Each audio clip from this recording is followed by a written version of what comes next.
Welcome to latest News Blaster. America's richest pastor exposed, the downfall of Kenneth Copeland finally begins. Kenneth Copeland, long celebrated as one of America's most influential and wealthy televangelists, is now facing unprecedented scrutiny and challenges that mark the beginning of what many are calling a dramatic downfall. As the very foundations of his ministry, empire, and public persona appear to be crumbling under the weight of mounting controversies, financial irregularities, and public backlash. Born in 1936 in Texas, Copeland rose to fame in the 1960s and 1970s through his charismatic preaching, the establishment of Kenneth Copeland Ministries, KCM, and the embrace of the prosperity gospel, which promised followers that faith and generous donations would lead to wealth, health, and success. A message that resonated with millions across the United States and beyond, allowing him to amass an estimated net worth of over $300 million, a figure derived from his vast network of donations, book sales, speaking engagements, and high-profile television broadcasts, along with his ownership of private jets, luxury real estate, and other high-value assets, all of which have long drawn both admiration and criticism, with skeptics accusing him of exploiting vulnerable believers for personal gain. Yet until recently, he maintained a nearly touchable status within religious and media circles, shielded by loyal followers and a carefully curated public image that emphasized piety, generosity, and spiritual authority. However, cracks began to appear as investigative journalists, former ministry insiders, and financial watchdogs started uncovering inconsistencies and troubling patterns in KCM's finances, including allegations of misuse of donations, extravagant spending on personal luxuries, and a lack of transparency in reporting income and assets, raising questions about the ethical foundations of his teachings and the true priorities of his ministry, particularly in light of global economic hardships faced by many of his followers, who were encouraged to give sacrificially, sometimes at the expense of their own financial stability. These revelations have sparked heated debates on social media, in religious forums, and across news outlets,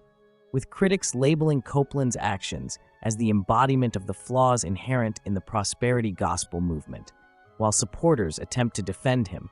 arguing that his wealth is a reward for his faith and that his ministry has contributed positively to charitable causes. Though these defenses are increasingly challenged by investigative reports and leaked documents that paint a more complex and troubling picture, including instances of lavish travel aboard private jets, multi-million-dollar property acquisitions, and high-end shopping sprees, juxtaposed starkly against stories of followers struggling to meet basic needs while being urged to donate more. In addition, Copeland has faced criticism for his political associations and public statements that have sometimes polarized audiences, further eroding the unshakable public image he cultivated for decades, as well as legal scrutiny regarding compliance with tax regulations and nonprofit status requirements, which have fueled speculation among experts about potential investigations, sanctions, or reforms that could significantly impact the operations of KCM and other affiliated entities, while simultaneously leading to an erosion of trust among congregants and the broader Christian community, prompting questions about accountability, stewardship, and the intersection of faith and wealth. The personal dimension of this downfall cannot be overlooked, as Copeland's family and inner circle are reportedly grappling with the implications of public scrutiny, internal disagreements, and the strain of maintaining a public persona that no longer aligns seamlessly with emerging realities, leading to a rare glimpse behind the curtain of a ministry long perceived as flawless, and offering a cautionary tale about the potential consequences of mixing spiritual authority with immense financial power, particularly when transparency, ethics, and accountability are compromised or perceived to be so. Furthermore, cultural shifts and generational changes are also playing a role in this unfolding narrative, as younger Christians increasingly demand authenticity, ethical conduct, and responsible leadership from religious figures, pushing back against opulence, materialism, and unverified claims of divine favor tied to wealth accumulation, thus placing Copeland and other prosperity gospel leaders in a position where adaptation, public relations efforts, and possibly structural changes within their ministries are necessary to survive the growing scrutiny.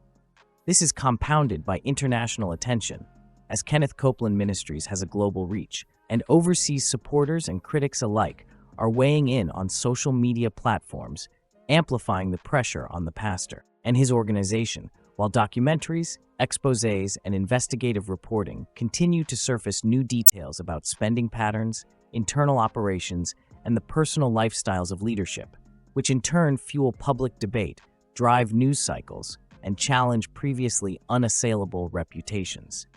In response, Copeland and his representatives have released statements attempting to reassure followers and the public, emphasizing continued faith, dedication to God's work, and the positive impact of KCM's charitable and missionary initiatives,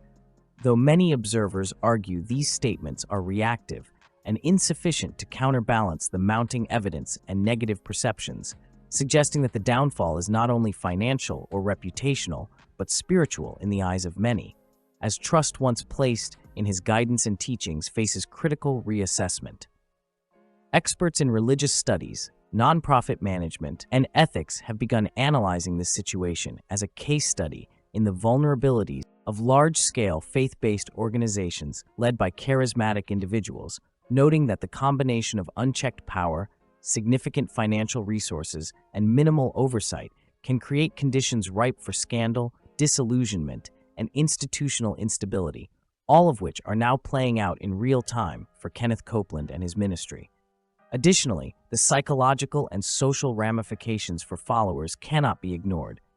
As long-term believers who invested emotionally, spiritually, and financially into KCM are experiencing cognitive dissonance, anger, betrayal, and doubt, which may lead to a shift in loyalty, decreased donations, and potential fragmentation of congregational communities, ultimately challenging the sustainability of a ministry that thrived on centralized influence and mass appeal.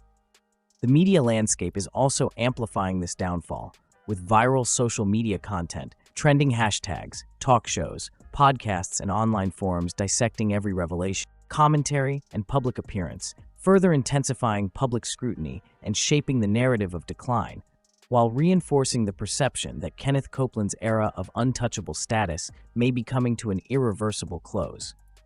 Beyond immediate controversies, the long-term implications of this downfall may reshape the broader prosperity gospel movement, prompting self-reflection, reform, or the emergence of new leadership models that prioritize transparency,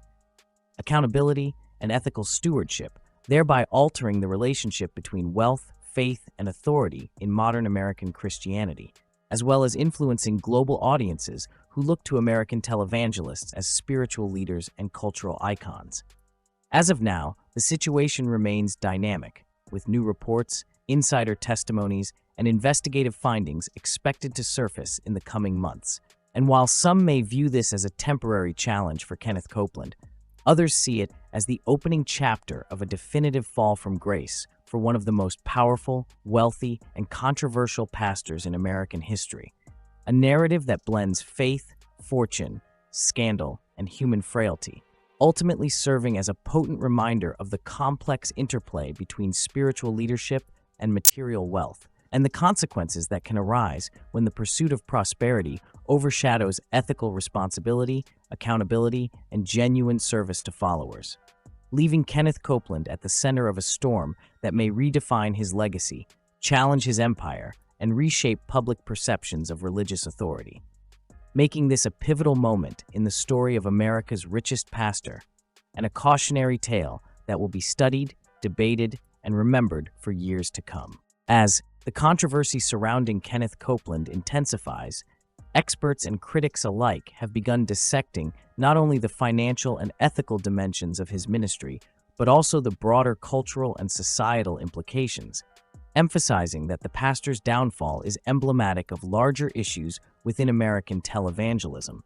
particularly the unchecked accumulation of wealth under the guise of spiritual authority, a model that historically allowed charismatic leaders to consolidate power and influence while discouraging dissent. With Copeland's lavish lifestyle,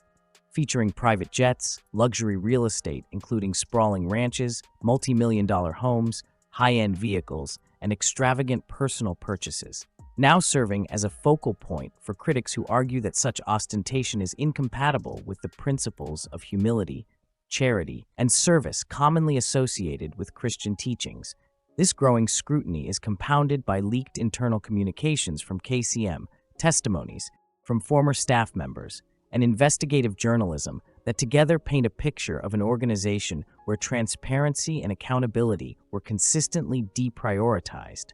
allowing Copeland to operate with a level of autonomy that critics say was ripe for ethical lapses, mismanagement, and potential exploitation of followers who were encouraged to give generously, sometimes at the expense of their own financial stability, creating a tension between faith-driven generosity and the perception of personal enrichment by leadership,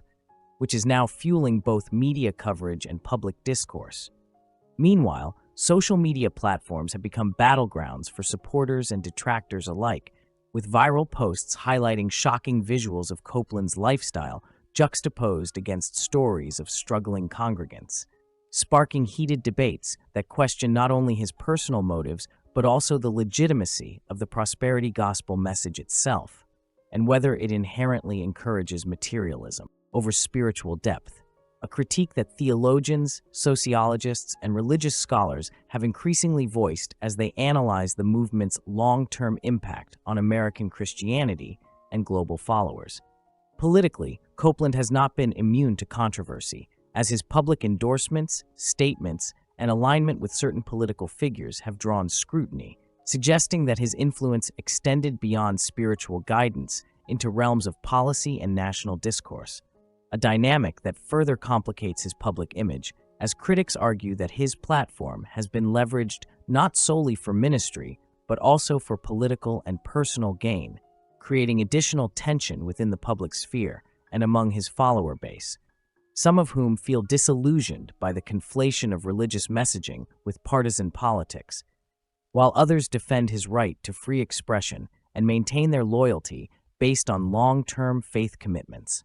The financial implications are equally significant, as ongoing reports and analyses have questioned the nonprofit status of KCM and its adherence to IRS regulations, raising the possibility of audits, penalties, or more formal investigations, all of which could have cascading effects on donations, operational capacity, and the organizational structure of Copeland's ministry, prompting internal discussions about governance, oversight, and strategic adjustments to maintain credibility and sustainability in the face of growing legal and ethical pressures, with former insiders noting that the current climate of scrutiny has already led to shifts in management and increased internal tension, further highlighting that Copeland's challenges are not merely reputational, but organizational and systemic, affecting the very machinery that has allowed him to operate at such scale for decades. In addition, cultural shifts among younger generations of Christians are placing new pressures on leaders like Copeland, as millennial and Gen Z audiences increasingly demand authenticity, social responsibility, and evidence of ethical stewardship from religious figures, rejecting the notion that spiritual authority alone is sufficient to command trust or financial support, which may explain why Copeland's once loyal congregants are now questioning long-held beliefs and the messaging that encouraged them to invest both spiritually and financially in his empire, a dynamic that could have long-lasting implications for both the prosperity gospel movement and broader faith communities in America and abroad. Internationally, Kenneth Copeland Ministries' reach has made this scrutiny global, as online content, translations, and broadcasts extend to followers in Africa, Asia, and Europe, all of whom are witnessing the unraveling of a spiritual leader once perceived as untouchable, thereby amplifying reputational risks and inviting cross-cultural dialogue about ethics, leadership, and the responsibilities of religious institutions, a phenomenon that some analysts describe as the globalization of accountability in faith-based leadership, where digital transparency ensures that actions once shielded by geographic or cultural barriers are now exposed to worldwide evaluation and criticism. The human element of Copeland's downfall is equally compelling, as family dynamics, staff relationships, and congregant trust are all being tested under the glare of public attention.